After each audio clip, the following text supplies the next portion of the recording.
सगळ्यांचं स्वागत आहे आपल्या आणखीन एका नवीन रेसिपीमध्ये। आज मी तुमच्यासाठी एक बेकरीतलाच पदार्थ घेऊन आलेली आहे, पण बेकरीतला असून देखील घरच्या घरी पौष्टिक अशा पद्धतीने कसा करायचा ते मी शेअर करणार आहे। चला तर मग झटपट रेसिपीला सुरुवात करूयात।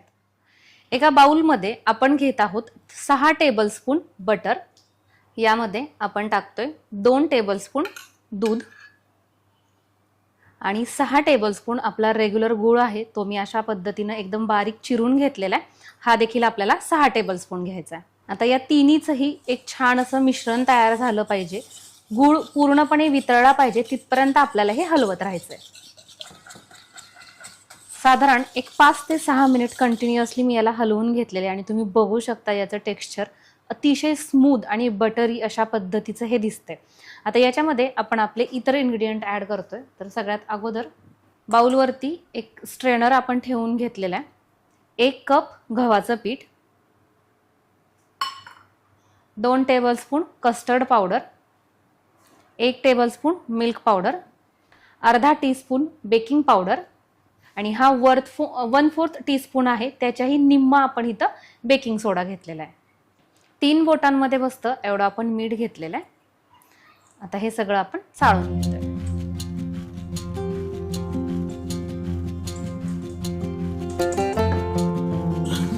आता हे आपण मिक्स करून घेऊयात।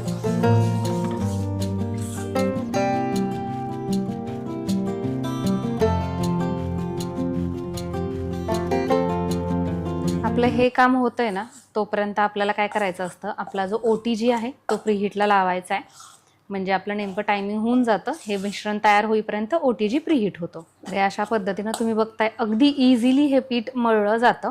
आता आपल्याला काय करायचं आहे, एक छोटासा साईजचा उंडा घ्यायचा आहे। तुम्हाला बिस्किट किती लहान मोठं करायचंय त्या हिशोबानुसार तुम्ही पीठ बघताय अजिबात हाताला चिटकत नाहीये। अर्थातच याच्यामध्ये आपण बटर वापरलेले, त्यामुळे वेगळ्या पद्धतीने आपल्याला हाताला काहीच लावण्याची आवश्यकता नाही।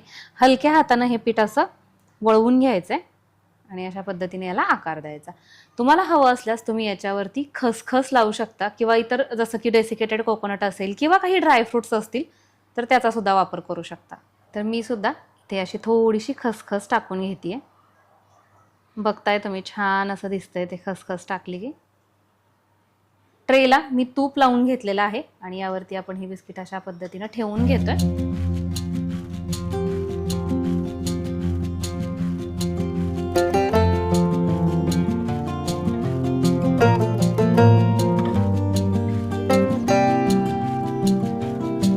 अशा प्रकारे आपण सर्व बिस्किटांना आकार देऊन घेतलेला आहे। आता प्रीहीटेड OTG मध्ये आपण ठेवून घेऊयात।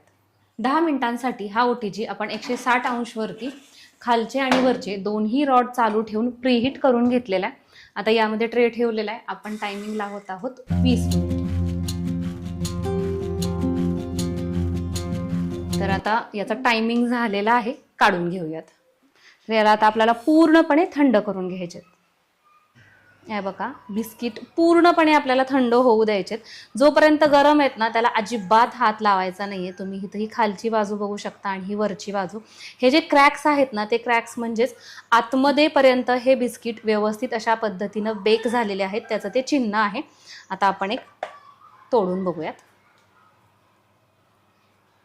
हे बघा, आतमध्ये जाळी तुम्ही बघू शकता, टेक्स्चर तुम्ही बघू शकता, अप्रतिम अशा पद्धतीचं आलेलं आहे। तर याच्या अगोदरच्या रेसिपीमध्ये ना दादूनं बिस्किट खाल्लं होतं आणि आता दादूची मम्मी येणार आहे हे बिस्किट टेस्ट करायला। तिला माहिती नाहीये की हे बिस्किट कशापासून तयार केलेलं आहे, तर बघूयात तिनं बिस्किट खाल्ल्यानंतर तिला हे कसं वाटतंय आणि तिला ओळखू येते का ते। हा, खाऊन मला सांगायचं की कशाचं बिस्किट आहे। नाही करायचं।